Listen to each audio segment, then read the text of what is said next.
convidado de hoje é diretor por excelência. É diretor de cinema, de TV, de teatro, de publicidade.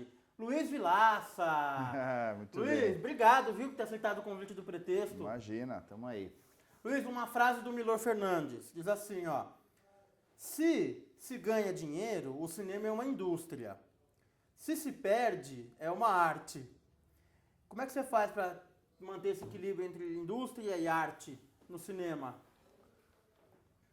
Olha, aqui no Brasil eu acho que nós estamos mais na arte mesmo quando você tenta fazer indústria. É muito difícil, né? É muito difícil.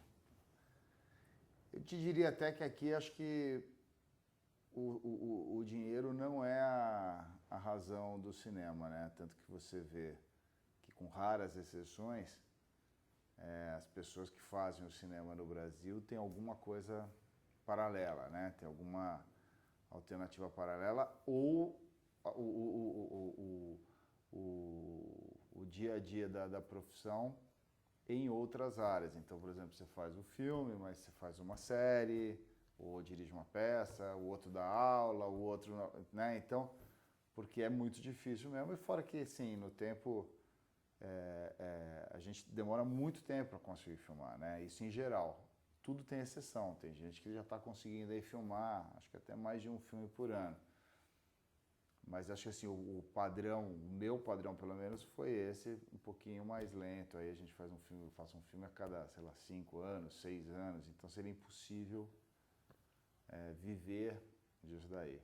Adoraria, gostaria que o Milor tivesse certo, mas é muito difícil. Mas você está no lucro, né? Porque eu vi uma entrevista sua que você falou que, fazendo os cálculos de quando você era mais jovem, quanto custa um filme, o seu primeiro filme seria com Tem essa quase... história. Essa história é engraçada, porque eu sou da geração que teve a sorte de cair, de começar a fazer e acontecer no cinema no final dos anos 80 e início dos anos 90, quando o Collor acabou com o cinema. A gente teve a grande produção de 0 filmes. Isso. E eu entrei nessa época. Então, pô, eu tinha esse desejo. Daí que eu pensava? Na época eu fazia muito desses vídeos para a empresa e começando um pouco de publicidade. E daí eu falava assim, pô, vou fazer Robin Hood. O que eu ganhar eu vou tirar um pedaço que daí eu vou guardar e vou conseguir bancar um filme. Desejo, né? E aí um dia andando na praia eu fiz uma conta, namorava uma menina, eu fiz uma conta e falei assim, pô, não, se tudo der certo e eu continuar assim, lá pelos 54, 56, eu faço o meu primeiro filme. Acabou que na sequência apareceram as leis, lei do audiovisual, né? E daí começou a ter um movimento e eu acabei que eu entrei no meio dessa turma aí logo no início e consegui fazer bem antes. Valeu, né? Valeu, sai no lucro, é verdade, sai no lucro. Luiz, seus trabalhos mais recentes na TV são séries, né? Mulher do Prefeito, na Globo, e no GNT você fez As Três Terezas e Vizinhos. Isso. Por que seriado faz tanto sucesso agora? Porque todo mundo quer fazer série, todo mundo quer assistir série. Eu acho que a gente teve... A gente sempre fez séries, né? O que eu acho que existe é uma mudança de duas coisas que são fundamentais para o que está acontecendo agora. Talvez mais coisas, mas assim... A primeira a gente sempre fez série, mas assim, o padrão até então, que era muito só da TV Globo, né? Porque você não tinha o cabo, você tinha muita série, ou você tinha o que a gente chamava de minissérie, que era uma pequena novela, né? Ou você tinha séries que eram episódicas, então assim, que você não contava uma grande história, né? Você colocava o contexto ali, cada capítulo você contava uma historinha, morreu a próxima vez, né? O que eu acho que aconteceu são várias coisas. Primeiro, que houve uma abertura com o cabo, houve uma abertura de outros canais produzirem o que até então só existiria na TV Globo. A segunda coisa é que eu acho que assim, daí tem uma coisa, tanto de um caminho natural do Brasil, como de uma entrada de 1 milhão de séries americanas e dinamarquesas e norueguesas e da onde a gente for, que começaram a se fixar cada vez mais, que a TV americana também teve isso, né? De começar a se fixar cada vez mais nessas séries de 13 episódios, 12, 10, que você tem um grande arco, e daí em cada episódio você conta um pouquinho dessa história, dando ganchos e tal. Então, isso daí acabou que influenciou muito também a gente já tinha esse caminho também razoável, e daí teve esse boom de série. O que eu acho que rolou e que está acontecendo é que fazer uma série é muito gostoso, porque você tem uma possibilidade de se aprofundar, pelo incrível que pareça, se aprofundar mais do que num longa, né? Pois porque não se compara um com o outro. Né, eu sou do longa, assim, né? Meu sonho é sempre estar fazendo um longa na minha vida.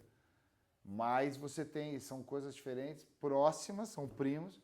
Agora, a série, como está sendo feita hoje, está dando uma chance de você aprofundar no roteiro, nos personagens, na tua direção, né? Muito, porque são 13 episódios, uma média de meia hora por episódio, são 390 minutos. Quer dizer, são 2, 3 longas, às vezes, que você faz numa série. E que é muito gostoso, muito trabalhoso, mas muito gostoso também. Então eu acho que assim, na verdade, o querer fazer, que você falou, né, tá todo mundo querendo fazer série, é porque se abriu realmente um novo caminho. E ele se abriu em diversas formas, né? Porque daí, a partir desse boom, e que eu acho que dessas chegadas americanas, a Globo também foi mudando o pensamento dela em relação às séries, começou a ter temporada, então lá, né, abriu um espaço para fazer essas séries temporadas, 13 episódios, o cabo se abrindo cada vez mais, então realmente foi crescendo essa possibilidade de você fazer uma série, que eu acho que é um desejo, todo mundo que trabalha com isso tem esse desejo de poder fazer uma coisa legal. Vou fazer uma pergunta, ela é bem simples, pode parecer até idiota, mas é uma dúvida que eu tenho. Muita gente, quando elogia as séries brasileiras ou as americanas, eles falam muito no tempo. Falam tempo dramático e valorizam muito as pausas. Falam assim, olha, as pausas dessa cena, as pausas dessa série. Por que esse item é tão valorizado, Luiz? Porque eu acho que essas séries americanas, e como eu estou te falando também, não são só as americanas, são as inglesas, são as dinamarquesas, que eu acho que fazem coisas incríveis. Eu acho que eles sacam uma coisa que é uma coisa que isso que você está falando é uma coisa que eu falo muito também. Que eu acho que aprender você trabalhar com silêncio. E você falar menos. Deixar acontecer um pouco mais. O que acontece? Quando você tem a televisão fechada, a televisão a cabo, a questão da audiência para ela está começando a virar uma guerra de audiência, mas é um começo. Então, até então, ela tinha menos necessidade do cabo. Tem algumas outras, como Netflix, por exemplo, que não depende da audiência, depende da assinatura, né? Quando tem um on-demand aí para... Então, o que acontece? O cara pode pôr no ar o que ele definitivamente acredita que seja legal, que se comunique e tudo mais, mas ele não tem aquela coisa da audiência.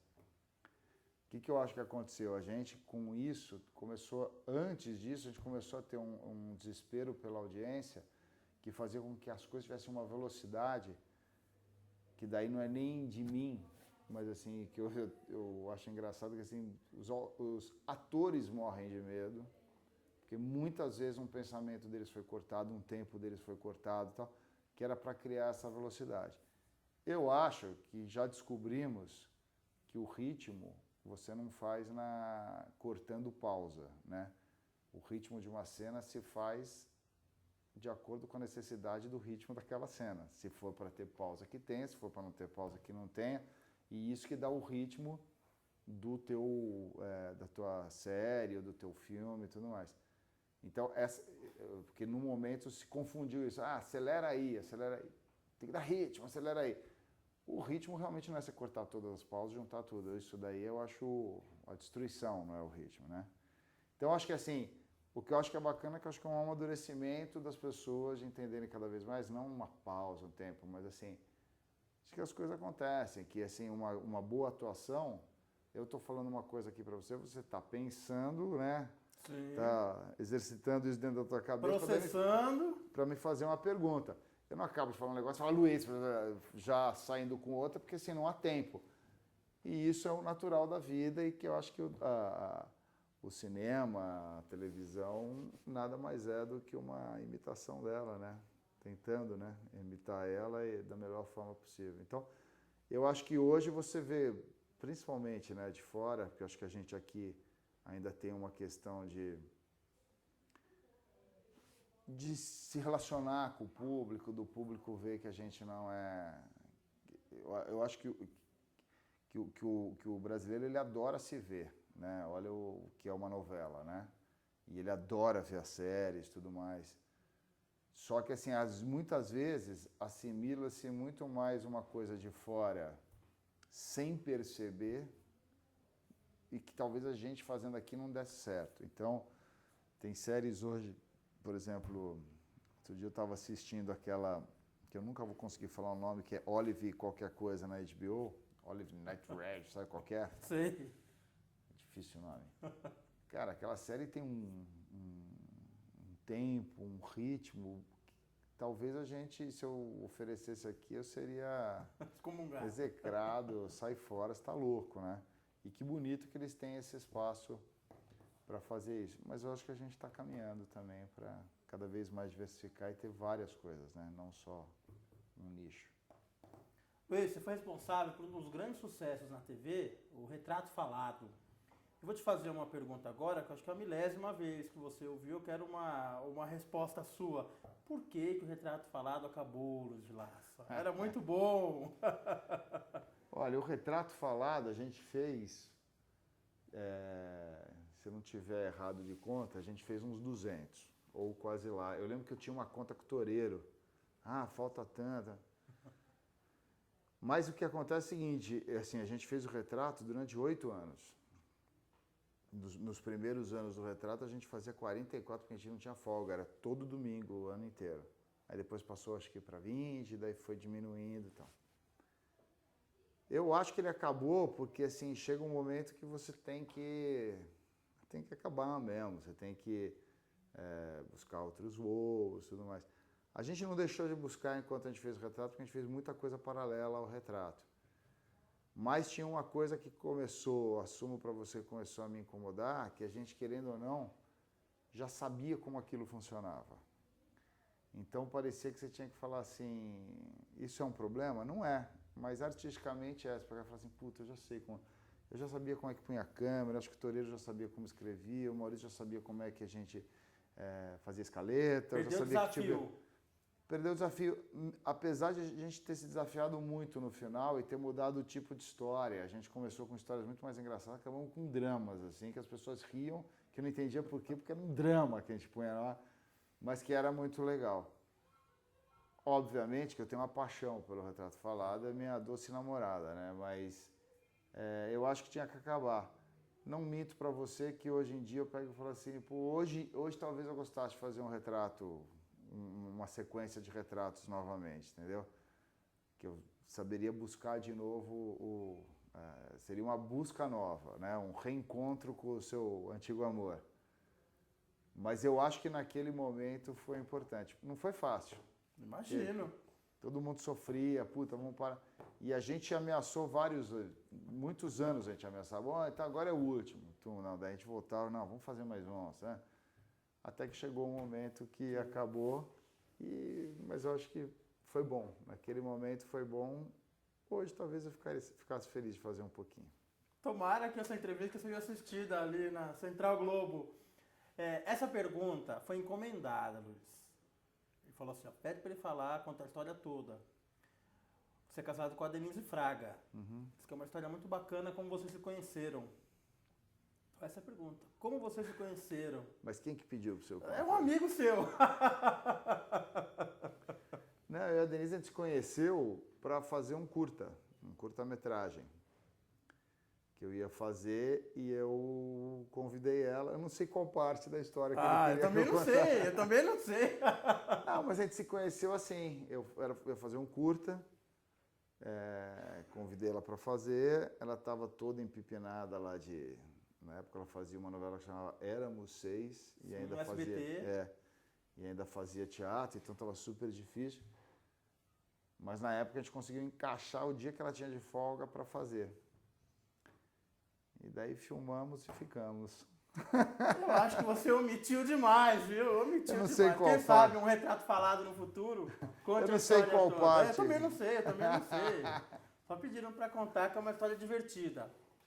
Não. Ah, talvez da voz. Que eu liguei então vamos para lá. ela.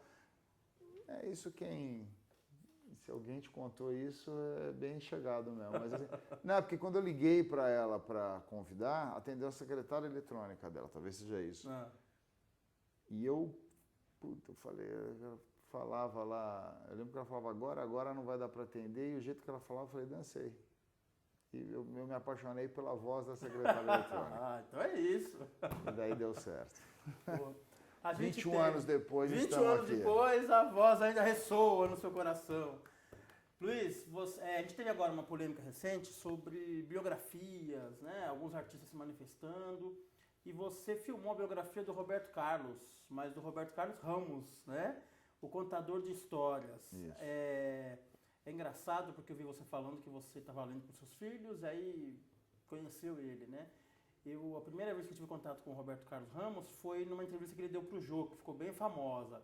E a minha sensação quando assisti foi, acho que a mesma sua, dar um filme, né? Tem algum personagem hoje em dia dando sopa, Luiz, assim, que fala assim, ó, dá um filme desses que não são tão conhecidos assim? Eu acho que tem muitos. Bom, o Retrato Falado é a prova máxima disso, né? Verdade. Porque o Retrato Falado, eu lembro que eu escutava muito isso, de muitas pessoas que chegavam, que sabiam que tocava, que fazia. E era muito comum alguém chegar e falar assim, puta, mas você não sabe o que você fez comigo. Eu falei, o que? Não, perceber que eu também tenho uma história. Então, acho que assim, uma história todo mundo tem, né? Não significa que é uma história que vire um filme, mas acho que uma boa história todo mundo tem. Uma história para virar um filme, ela tem que ter algumas coisinhas, alguns temperos a mais. Mas eu acho que, no Brasil, então, é um celeiro de boas histórias e de boas biografias e de coisas que seriam muito legais de a gente falar. Existe um boom atual nessa coisa dos músicos, né? Você vê que tem teve Tim Maia, agora o Simonal, daí Elis, Cássia Eller. Então tem um boom, aliás, o documentário da Cássia Eller é muito bonito, né? Então, assim, tem um boom disso, mas eu acho que a gente tem muito boas histórias. Não é fácil, o que eu te falaria é que depois do Roberto Carlos Ramos eu vou pensar de novo em fazer. Mas não é fácil o quê? Não, é muito difícil, porque assim, foi uma coisa que assim, nós autores, que quem fez o roteiro fui eu, Toreiro, o Maurício Arruda e a Mariana, a gente penou, porque a história dele era muito boa e muito grande. E você condensar aquilo em 2 horas não era fácil, não. Então você tem que optar por algumas coisas. As opções nunca podem ser optam uma coisa, mas poderia ser outra. Então é uma dificuldade. Putz, é isso mesmo, né? Então, se pegar uma vida de 40 anos e botar em 1h30, 1h40, não é fácil, né? E fazer isso de uma forma que tenha a ver com o cara, né? Que passe a mesma coisa que você sentiu no dia que você decidiu fazer aquele filme, né? O desafio de você ter essa mesma sensação e chegar num roteiro com essa mesma sensação é muito difícil. Mas eu acho muito legal e acho assim que tem milhões de boas histórias assim no Brasil prontas para serem rodadas, né? Bem, um dos seriados que você escreveu para a GNT, Os Três Terezas, ele fala de conflito de gerações, né? A reação de 3 gerações, né? A avó, a mãe e a filha, em frente às mesmas questões. Se eu fosse escrever um seriado chamado Três Luizes, eu queria saber o Luiz mais jovem para o Luiz atual. Qual a principal diferença que você sentiu de comportamento, de análise das coisas? E como você imagina o Luiz mais pra frente? Mentira você não dizer que com o tempo passando você vai talvez eu brinco, parece que você vai subindo mais a montanha e começando a olhar um pouquinho mais de cima, né? Não, né, de tentar entender um pouquinho mais as coisas, né? O que eu diria para você que não mudou é a visceralidade, porque assim, eu realmente, se é para fazer um negócio, eu entro de cabeça, eu sou visceral, eu pararia o retrato falado novamente, ou eu começaria novamente, né? E o Três Terezas é um projeto que foi feito assim, para você ter uma ideia, a gente deve ter rodado, os meninos brincam comigo, os autores, brincam comigo, mas eu acho que a gente deve ter rodado uma média do 13º tratamento de cada roteiro das 3 da série, porque Puxa, assim, muita coisa. uma busca assim, visceral. Eu encontrei uma turma de autores aqui que também são, e que não medem esforço assim de, puta, vamos mexer tudo, começa de novo. Tá? Então, essa busca, eu acho que, essa coisa, eu acho que não mudou, que eu era a primeira série, que eu fiz, que de fato aconteceu, porque a gente fez, eu e Toreiro fizemos uma outra no SBT que durou uma, teve um capítulo. A gente filmou 2, mas só foi um pro ar. Chama E Agora Lulu, que era uma série linda. Eu assisti, Então, muito bom. era uma série muito legal. Tinha uma sacada boa, me lembro acho que era a Denise Fraga que fazia, escovando os dentes, conversando com o marido e com a legenda embaixo. Espetacular isso. Então, essa série foi a nossa primeira, eu e Toreiro, e uma pena que não tenha continuado, mas só não continuou, não foi por causa da série, porque teve mudanças lá no SBT na época, acabou a dramaturgia lá, mudou o foco. Uhum. Então o Retrato Falado foi a segunda. E, e daí Toreiro desde o início, eu, Toreiro, Maurício, daí depois entrou Mariana, Alicia Manzo, hoje autora de novela, Maurício, a Mariana. E uma coisa que a gente sempre teve, que eles ficavam irritadíssimos comigo, era isso, porque assim, isso eu sei que eu não mudei. Eu tento buscar até o limite do limite do limite um roteiro que eu acredite para de fato fazer, porque eu acho que vai se comunicar, que eu acho que tenha inteligência, que tenha caminhos, várias questões que eu tenho. Então isso, de fato, não mudou. O que mudou, eu acho que é essa coisa de você ver um pouquinho mais, de talvez seja essa tal da experiência que falam, né? Você começa a ter um pouquinho mais de experiência e tal. E acho que eu tanto não mudei, tanto que eu só trabalho com galera, então minha equipe, a idade média da minha equipe é 30 anos, então acho que eu envelheci 20 do início do Retrato Falado, mas continuo mesmo. A série atual que está passando agora é Vizinhos, muito legal, e fala sobre, entre outras coisas, o ninho vazio, né?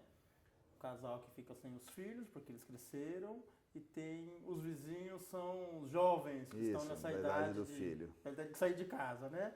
Uma república.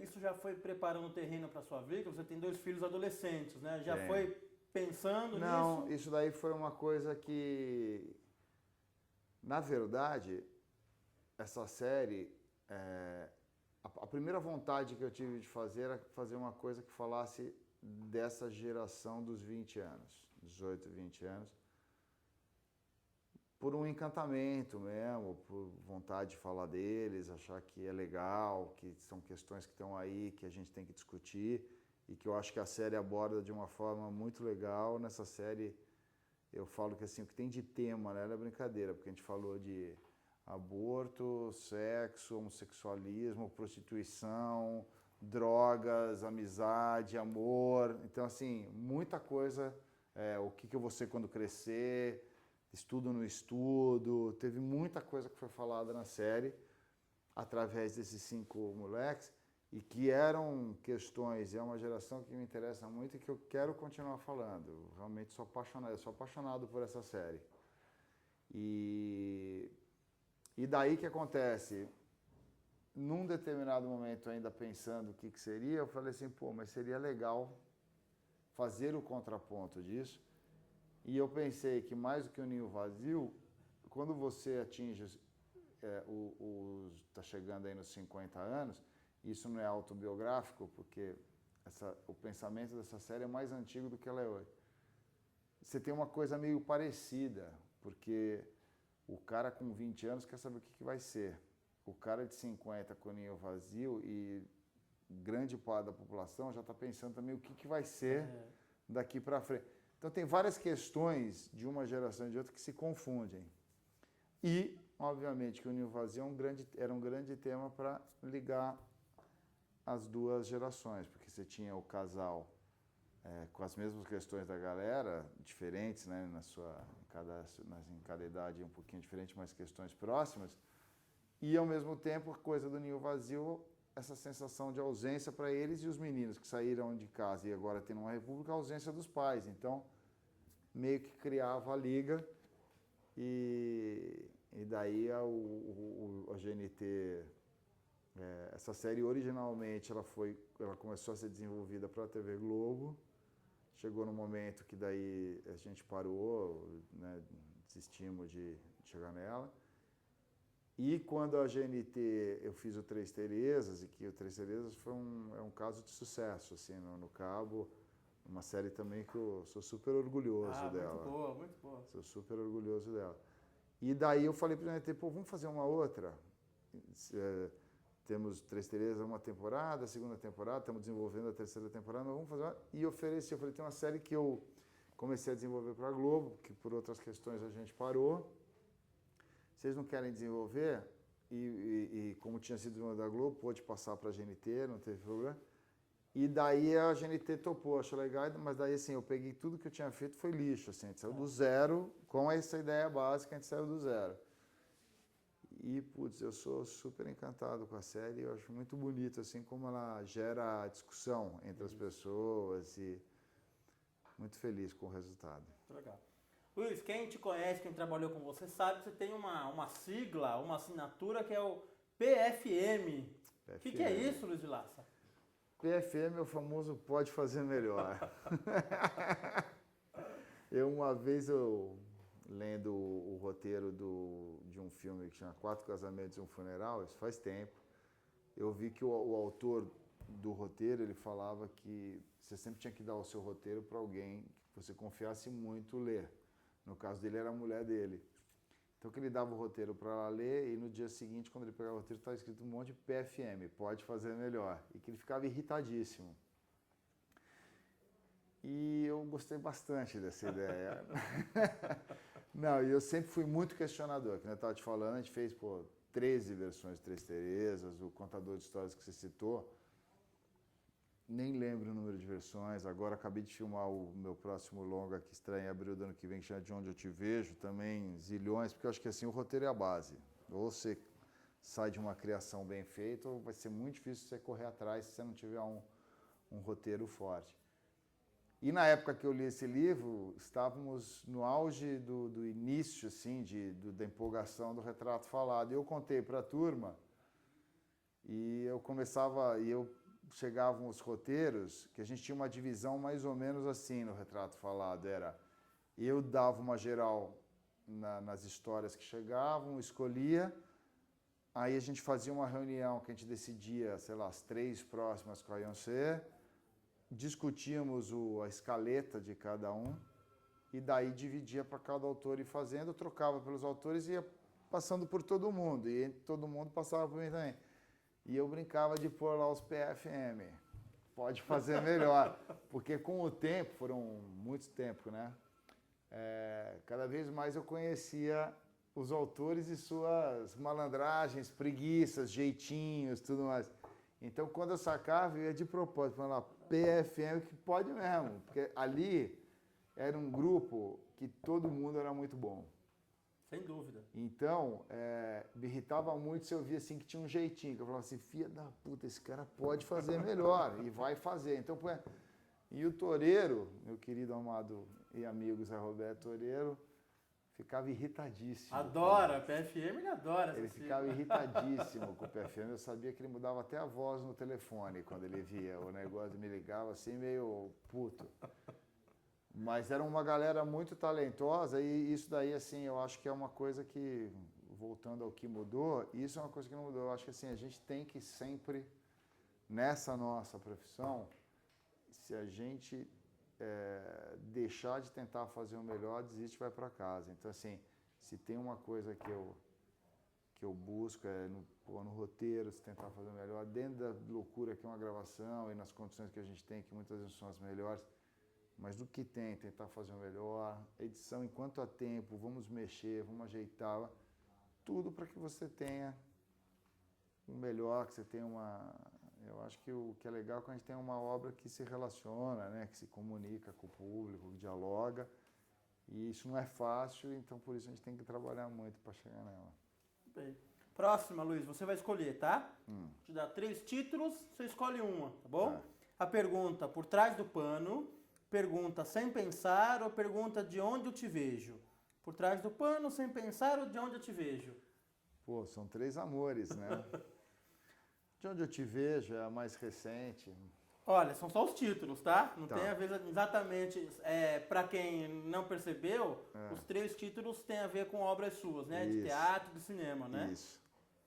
Pergunta Por trás de do onde... pano, Por trás do pano foi o primeiro longa. Primeiro longa. Sem pensar, foi a primeira peça de teatro que eu dirigi, de onde vejo meu último longa filmado. Pois é. 3 amores, né? Vamos 3 lá. amores. De onde eu te vejo? Você respondeu parcialmente, eu acho, mas existe diferença entre produzir, escrever, dirigir para TV aberta e TV fechada? Acho que eu te respondi parcialmente. Eu acho que assim, o que existe é que assim, a TV aberta, e quando a gente fala TV aberta no Brasil, a gente fala da TV Globo, né, de dramaturgia. Você tem um pouco na Record, tentando, né, uma novela, fazem algumas séries e tal, mas assim, mas a grande produção brasileira, e tem o SBT também, mas a grande produção brasileira está na Rede Globo. E por ser a maior e por ter a audiência que tem uma responsabilidade maior também. Então, acho que assim, a grande diferença está assim, no nível de comunicação e de certeza que aquela série vai ter. Sempre acerta, não. Se sempre acertasse, o mundo inteiro só teria sucessos, né? Mas você tem essa preocupação do nível de comunicação, de como que nós vamos chegar em audiência e tudo mais. Acho que na TV a cabo você tem um caminho um pouquinho mais aberto de tema, você também precisa ter uma audiência, mas obviamente que é muito diferente. A guerra, né? A gente já começa, eu acho que com essa engatinhada que a TV a cabo começou a dar, você já começa a sacar algumas necessidades para os próximos projetos, né? Então, acho que assim, na verdade, são primos, são coisas diferentes, mas as duas exigem uma enorme responsabilidade, uma enorme dedicação para que a coisa aconteça. Não é fácil, né? Eu acho que assim, isso que a gente faz é muito difícil e se não se dedicar, se não for visceral, como eu disse, é difícil de acertar. O que te deixa mais irritado? Ver a Denise Fraga beijando outro homem em cena ou o Palmeiras sendo goleado? O Palmeiras sendo goleado? O Palmeiras sendo goleado, né? Se eu for ficar irritado com a Denise beijando, não teria nem porquê, porque tá tudo bem em casa. Tá tudo bem em casa, não tem. E faz parte da profissão, do ofício, né? Tantas e tantas vezes eu mesmo gravei cenas que ela tinha que beijar uma pessoa e acho que não é por aí, não. Tranquilo. E o Palmeiras não é goleado faz tempo? Aí já não é muito bom. Para encerrar, Luiz, o que pouca gente sabe sobre você? O que pouca gente sabe sobre mim, eu não vou contar, né? Vai continuar sendo um segredo. Vai ficar sem saber. Não tem, eu não escondo nada. Todo mundo sabe como é que eu sou. Profissionalmente, principalmente, né, que nós estamos falando, é isso aí. Eu sou um trabalhador com muita vontade de acertar, tentando sempre montar um grupo bacana de trabalho, tanto de criação como na filmagem. Eu acredito num set que tenha paz, que tenha tranquilidade, que a gente possa discutir e que seja visceral. Adoro ator que vem brigando, discutindo a cena, ver como é que faz, mas tudo pela obra, obviamente. Então, assim, não tenho muito o que esconder, não. Luiz, que a sua trajetória profissional continue sendo de sucesso, Eu gosto muito do seu trabalho, a maneira artesanal como você trabalha, a maneira o lirismo que você imprime em tudo que você faz. Muito bom ter te conhecido e ter conversado com você, viu? Pô, que bom. Eu que agradeço. Espero que os seus únicos insucessos sejam no futebol, tá bom? Eu Como também eu sou espero. corintiano, como eu sou corintiano, então eu não posso te desejar muito sucesso nessa área. Tá bom, vamos nós. Isso aí, fica por aqui, em breve volta com mais um bate-papo no Pretexto. Até mais.